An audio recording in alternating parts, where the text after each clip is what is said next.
এর আগের লেকচারগুলোতে আমরা কিন্তু কন্টেন্ট র্যাঙ্কিং, কিওয়ার্ড রিসার্চ এই সকল বিষয়ে কিন্তু জেনেছি। এই পর্যায়ের লেকচারে আমরা কিন্তু একটা প্রজেক্ট করব, যেখানে আমরা একটা কিওয়ার্ড রিসার্চ করার মাধ্যমে ওই কিওয়ার্ডটা রিলেটেড একটা ব্লগ লিখব। চলুন আমরা আর দেরি না করে আপনাদেরকে স্ক্রিনে নিয়ে যাই।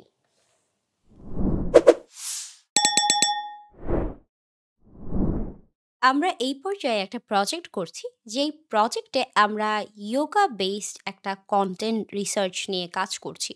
সো আমরা ফার্স্ট স্টেপে এই যে keyword.io যে ওয়েবসাইটটা আছে সেখানে আসলাম। সেখানে এসে যোগা লিখে যখন সার্চ করলাম, আমরা ৭০০রও মতো কিওয়ার্ড পেয়েছি।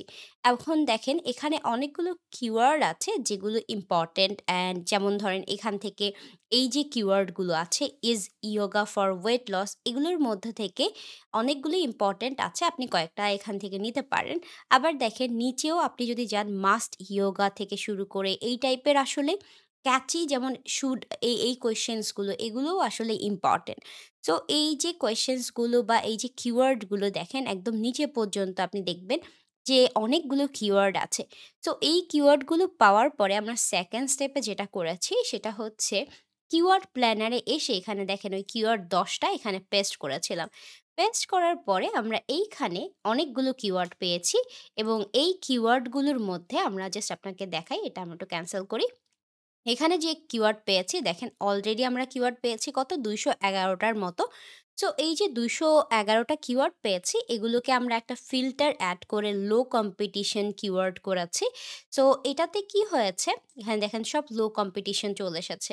দেন আমরা এক্সেল শিটটা ডাউনলোড করেছি এবং এক্সেল শিটটাকে এডিট করেছি, যেটা আপনারা এখানে দেখতে পাবেন। এখানে কিন্তু ওই সব কিওয়ার্ডগুলোই আছে যেগুলো আমরা রিসার্চ করে পেয়েছি।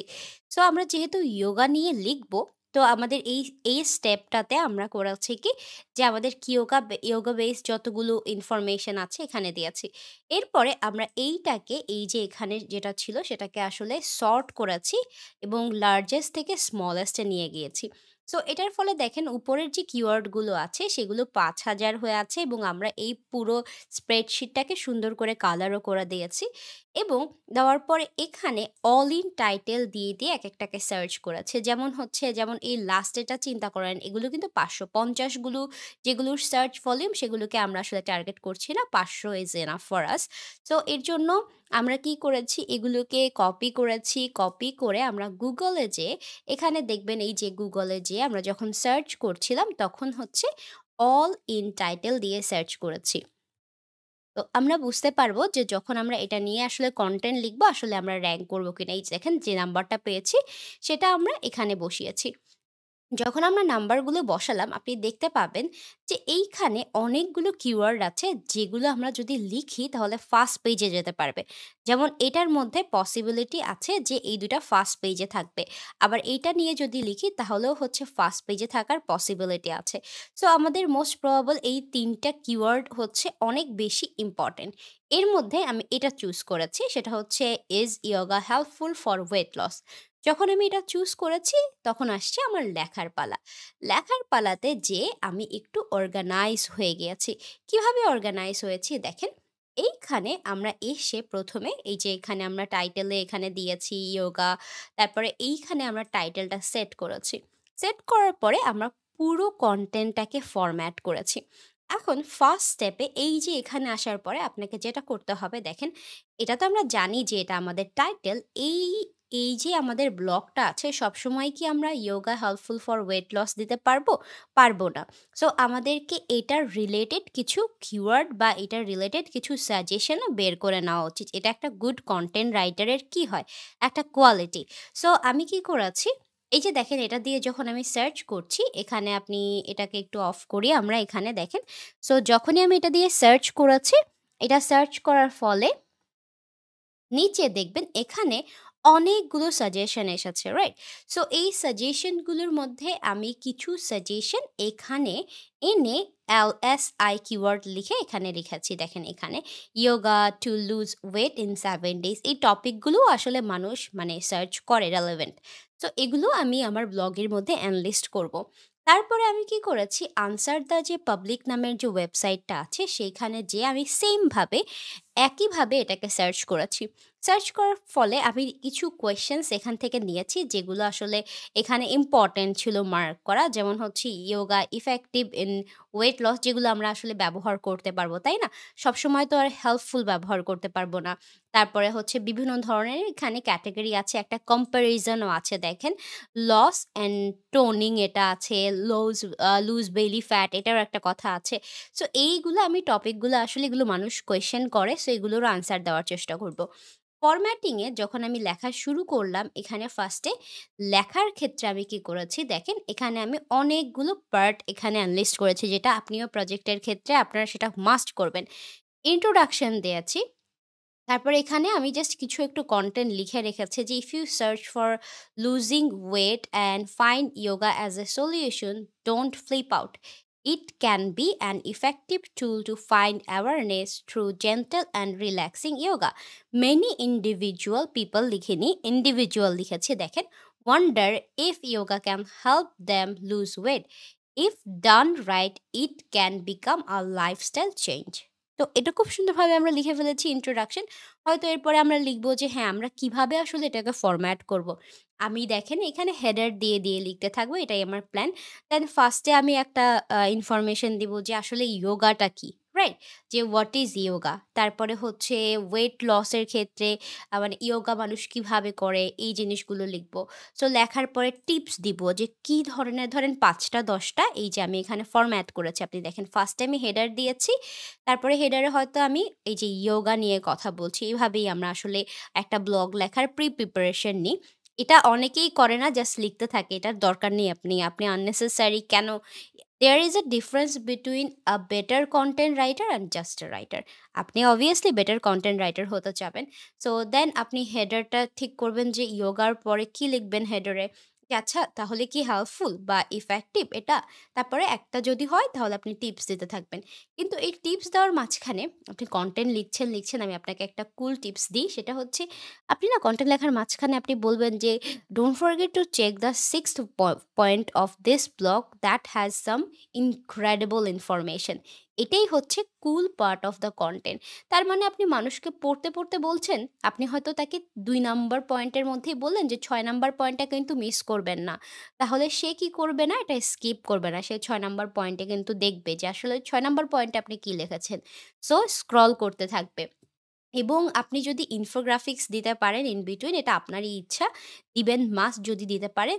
দেন অনেকেই কি করে? জাস্ট ইমেজ ব্যবহার করে। বাট আপনি ইমেজ ব্যবহার করলে ইমেজের মাঝখানে একটা হালকা পাতলা টেক্সট বা ইনফরমেটিভ করার চেষ্টা করবেন। শুধুমাত্র একটা ইয়োগার যদি একটা সিনারি দিয়ে দেন, তাহলে হবে না। এটা কোন ইয়োগা? সেটা আপনি এনলিস্ট করবেন। ধরেন এখান থেকে আপনি ক্যানভাতে যেয়ে এই ইয়োগাটার নাম দিয়ে দিবেন যে আচ্ছা, এটা কিভাবে করে, ইফেক্টিভ ফর ওয়েট লস, তখনও আপনার এটা র‍্যাংক করতে হেল্প করবে।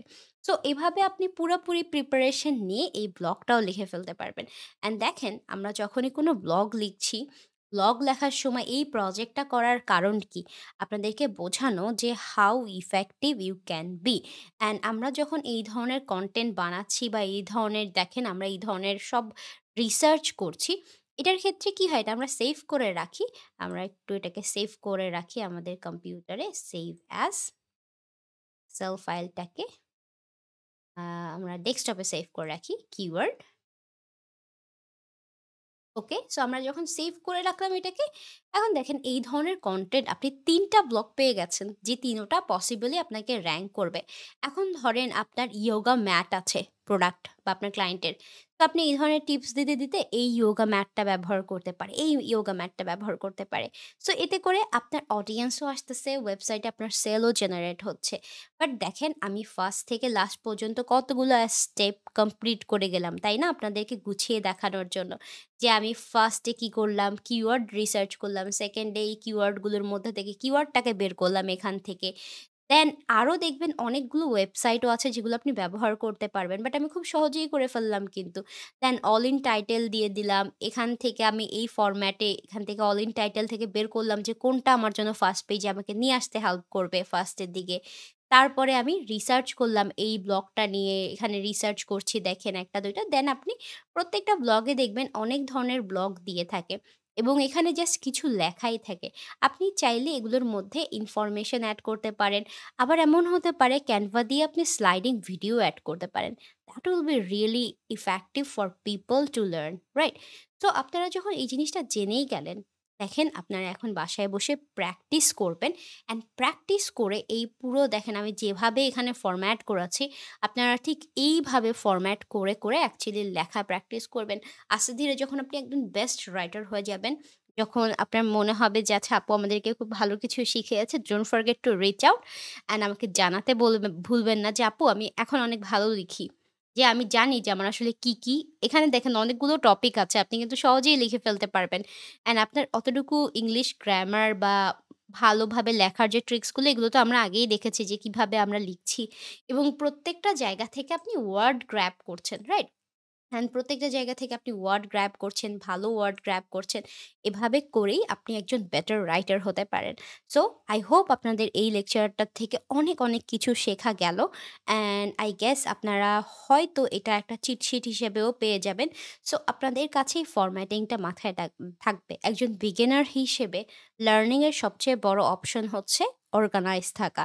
অ্যান্ড আমি আমার সব ভিডিওতেই একই কথা বলি। আজকে আপনাদের এই লেকচারেও একই কথা বলছি। আপনি যতটা অর্গানাইজড হবেন, দেখবেন যে আপনার কাছে যদি হেডারটা থাকে যে আচ্ছা আমি ইয়োগা নিয়ে লিখবো, হোয়াট ইজ ইয়োগা? দেখবেন আপনার এখানে ইনফরমেশন বসে গেছে। অ্যান্ড আস্তে আপনি যখন ফিল আপ করতে থাকবেন, খুব সহজেই আসলে আপনার ওয়ার্ডগুলো কি হবে?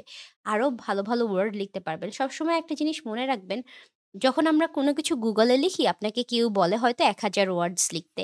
আপনি আস্তে প্র্যাকটিস করেন যে ১৫০০ ওয়ার্ডস লিখবেন আপনি। ৩-৪ দিন ধরে লেখেন। কোনো সমস্যা নেই। ১৫০০ ওয়ার্ডস লেখেন, তাই না? তো আপনি যেটা হচ্ছে আপনি যদি র‍্যাংক করতে চান গুগলে, কম ওয়ার্ডস লিখে আসলে আপনার র‍্যাংক করার পসিবিলিটি অত বেশি থাকে না। বাট আপনি মিডিয়াম ১,০০০ থেকে ২,০০০ ওয়ার্ডসের মধ্যে থাকার চেষ্টা করবেন।